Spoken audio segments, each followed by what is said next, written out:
Yes, I will be getting the Therapy eventually.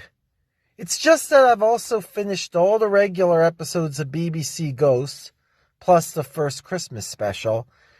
And of course, I've been involved with discussions and questions about both series, so there's a lot of topics to cover. So, before we get to my thoughts about the latest CBS episode, I will do a few different videos beforehand. Get ready today because I'm going to talk at length about BBC Ghosts, something I have not done much of so far. As always, possible spoilers are ahead. So, as I said, I'm caught up with all the regular BBC episodes. And one episode that caught my eye was the 5th one of Series 3, where we learn about Kitty's origin story, or part of it.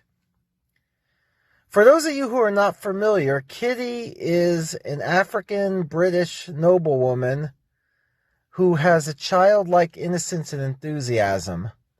She sees Allison, the living, as a sister figure. At first I compared her to Flower from CBS as they're both kind of ditzy. And in fact, Flower takes Kitty's role in recreating some scenes from the pilot. But like most things, as the shows go on, the two characters veer off into their own directions. To me, I would now compare Kitty more to Rose from the Golden Girls, almost. So in this episode, there have been support groups meeting at Button House, which leads Allison to do something similar to find out more about Kitty's past. And coincidentally, I watched this episode the same night I watched Therapy, which has the similar theme of a ghost discussing his or her past with a living mediator. And then the other ghosts want in on it too, like how Alberta wanted in on a session at the end of Therapy. But what interested me was the flashbacks themselves. All the roles are played by the main cast, to the point that they are still in their ghost characters while dressed up as certain figures from Kitty's story. The easy answer is that this was done for comedic purposes. But what if we see things this way because we are seeing Kitty's story the way she sees it? That she blocked out her actual family and replaced them with her ghostly one, and the livings as well. Notice that the scenarios blur out when something painful is about to happen too.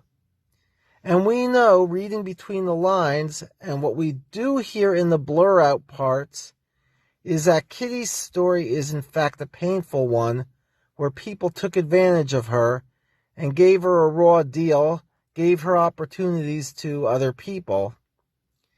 Yet the fact that Kitty thinks of her friends and blocks out the truly sad parts goes along with her mannerisms most of the time, as she usually acts happy, although it's been tough this season with the Allison and Lucy storyline, with Allison finding her long-lost sister, that is, until, spoiler, the revelation in the season finale.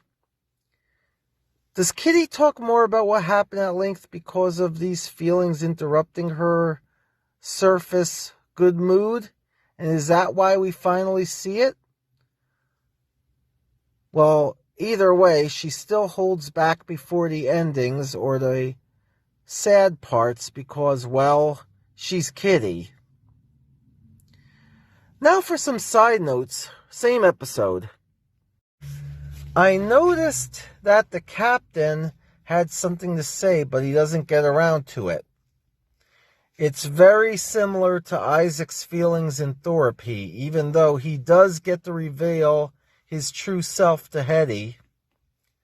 Something else that's mighty interesting is the side story where Mike tries to give himself Allison's abilities to see the ghosts.